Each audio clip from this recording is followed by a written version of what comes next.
You are not alone, I promise you this. Every storm will break and you'll feel bliss. The cost of my mother's silence. Dear Tina, I need advice on how to deal with my mother and the slow poisoning it's doing to my marriage.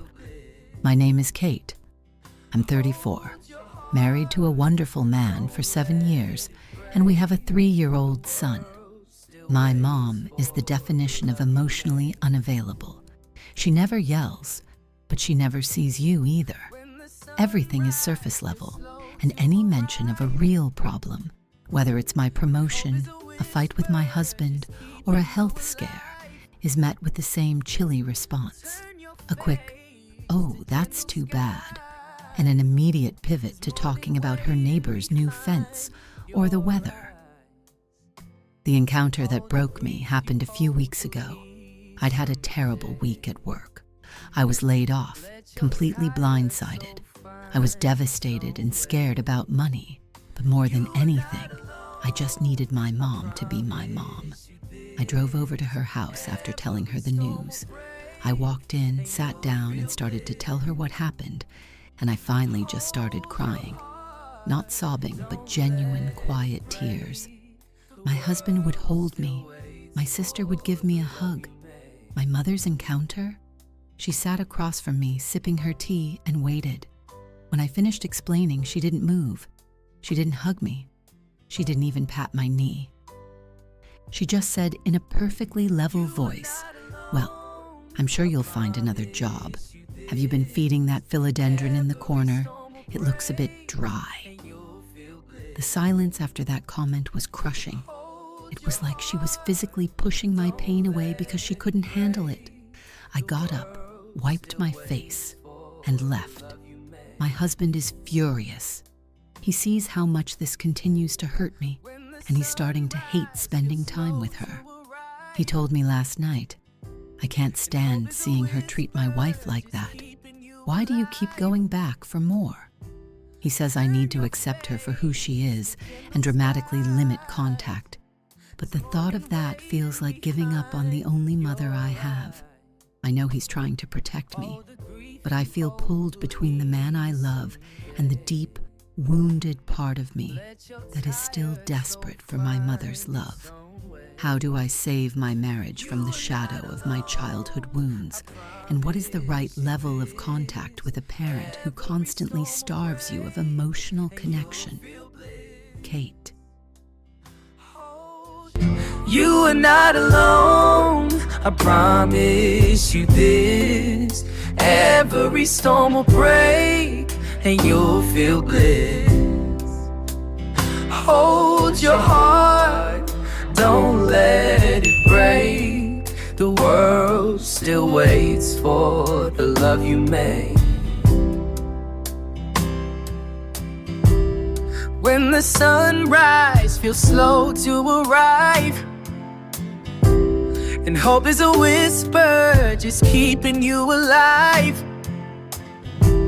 turn your face to gentle skies. There's morning waiting behind your eyes. All the grief you hold will ease someday. Let your tired soul find its own way. You are not alone, I promise you this. Every storm will break and you'll feel bliss. Hold your heart, don't let it break. The world still waits for the love you made.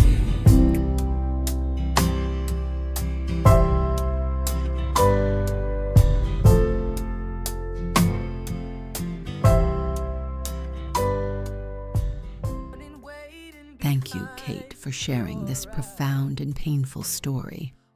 The image of you weeping over your job loss, only for your mother to talk about the philodendron, is heartbreaking. It's a perfect, devastating snapshot of emotional invalidation, and it's a moment that needs to be deeply understood and processed. I want you to know that the pain you felt then and the pain you carry now is valid. Your tears were real, your vulnerability was real, and your mother's failure to meet you in that moment was a deep emotional injury. The work ahead of you is about shifting your focus from trying to change her to diligently healing yourself and protecting the beautiful, healthy relationships you do have. Let's break this down into 4 essential shifts you need to make, followed by concrete steps for implementation. Shift 1. The hard truth about hope and the fantasy. The deepest core of your hurt lies in something universal, the healing fantasy. This is the quiet, tenacious hope that lives within every child of an emotionally neglectful parent. It whispers to you, if I just find the right words, if I'm finally in enough pain, if I achieve enough success, or if I am broken enough, Mom will see me, and she will finally become the parent I need. The reason you keep returning to her, despite the sting, is that this biological need for maternal love is wired into your system. It's not a weakness, it's a testament to your humanity. When she fails to show up, it doesn't just disappoint you. It confirms the traumatic, lonely belief you absorbed as a child.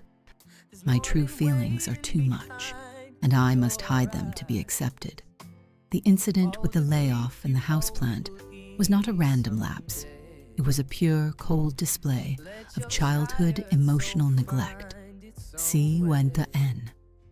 Your mother is not a bad person, but she is an emotionally incapable person. She gave you the maximum emotional capacity she possesses, and it was tragically empty. She simply cannot handle deep emotion because she likely never learned how to handle her own. Stop trying to fix her childhood. You are trying to fill her emotional void so she can fill yours. You cannot fix the gaps in her upbringing. Your primary relationship is no longer a child seeking a mother. It is now 2 separate adults, one of whom has severe limitations. Dismantle the fantasy. Tell yourself, as often as necessary, the mother I need does not exist in this woman. This isn't cold. It's the beginning of freedom. The most crucial work you can do is to grieve the mother you deserved. This is where your energy must go, not into trying to win her over. Shift 2. Grieving the loss and reparenting yourself. You are grappling with ambiguous loss, the profound, isolating grief of mourning a person who is physically alive but psychologically absent. This is a difficult loss because society doesn't acknowledge it with flowers and sympathy cards. It happens in the quiet, lonely corners of your heart. Give yourself permission to feel the full weight of your pain, anger, and sadness toward her. Your feelings are valid, and you have every right to be angry at what you were denied. This anger is simply pain wearing a leather jacket. Recognize that the little girl inside you, the one who cried when her emotions were dismissed, is still present. She is the one driving you back for just one more try. You need to gently pull her away from your mother's doorstep. Consciously reparent.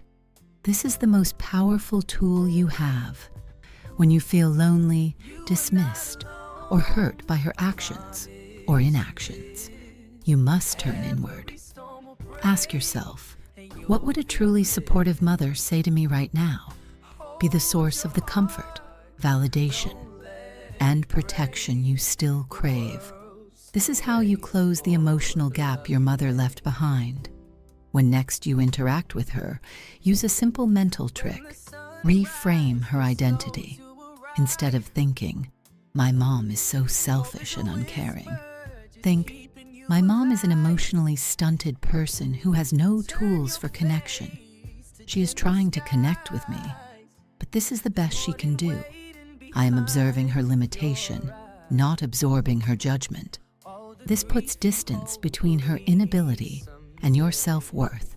You are no longer the disappointed daughter. You are the calm observer of a dysfunctional dynamic. Shift 3. Protecting your marriage, the couple bubble. Your husband's fury is your most valuable asset. It is not an attack on you. It is a primal signal that he is your loyal, protective partner. He's seeing his wife get wounded, and that is intolerable for him. Do not push him away or feel defensive. Pull him close and make him your teammate. You and your husband must establish the marriage as the primary foundational unit. All other relationships, parents, siblings, in-laws, are secondary and must not be allowed to erode the trust and peace within your bubble. Tell your husband, I see that this is hurting you because you love me. And you're right, I love you, and my loyalty is to our marriage first. We are a team, and we will handle this together. Address his resentment. Your husband is watching you repeatedly set yourself up for disappointment, and that breeds resentment in him toward her. By taking proactive steps to limit the emotional bleeding, you are validating his feelings and prioritizing his well-being too. You are the boundary setter. You must be the one to decide the terms of engagement and calmly enforce them. He is the loyal supporter. He is there to validate you, hold you, and back you up when you need to leave. He should never be the one to enforce a boundary with your mother. That puts him in the position of being the bad guy and makes her the immediate victim, which only fuels the drama. He simply needs to align himself with you. My wife and I need to go now. Implementing boundaries without guilt. Boundaries are not a form of punishment. They are a force field for your peace. They are for your protection. And they require consistency, not confrontation. You don't need her to agree with them. You just need to enforce them. Boundary 1, the emotional information blackout. This is the most critical boundary you can set. Your deepest self must be off limits to her. Practice the art of the superficial conversation. When you see her, you are engaging in low stakes, factual exchanges, the weather, house updates, your son's development, etc. If she asks about your job search, do not say, I'm scared and failing. You say, I finished a great chapter and I'm networking now. Tell me, how is your garden doing this year?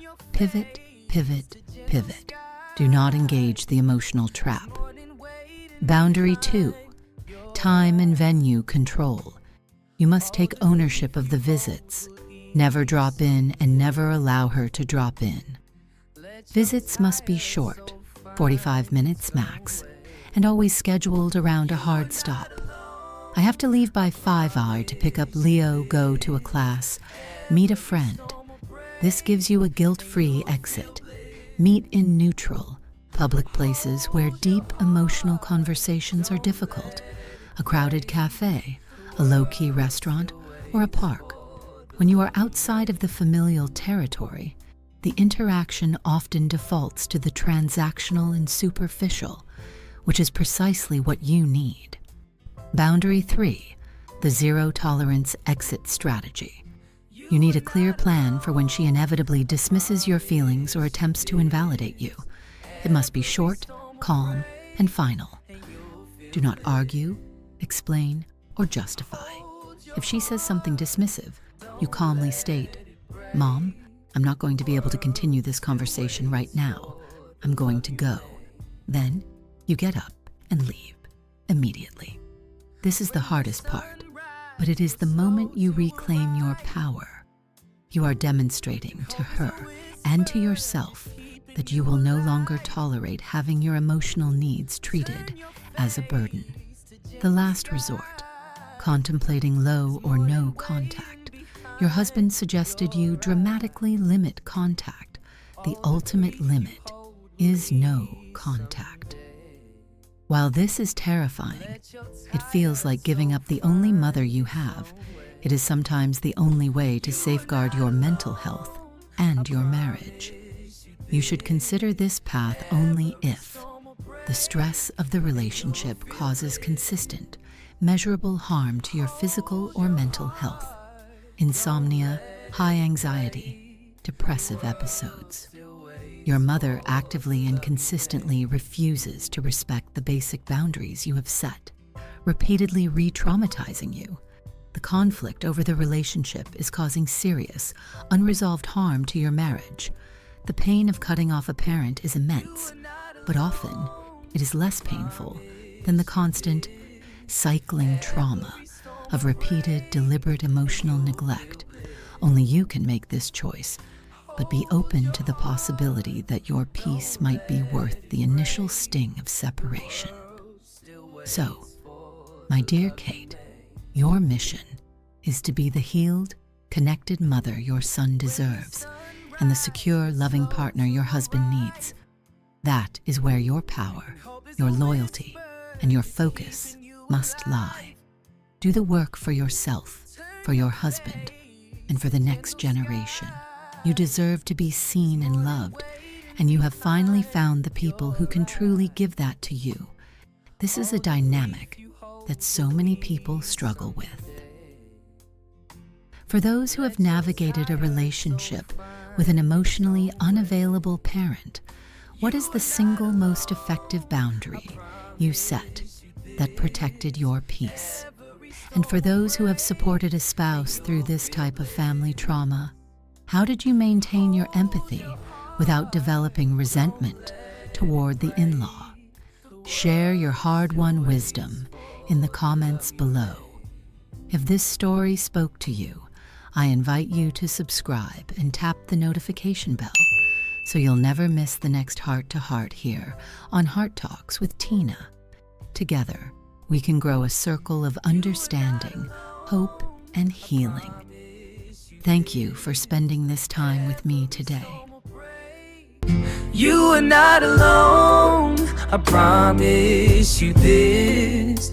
Every storm will break and you'll feel bliss. Hold your heart, don't let it break. The world still waits for the love you made. When the sunrise feels slow to arrive, and hope is a whisper just keeping you alive, turn your face to gentle skies.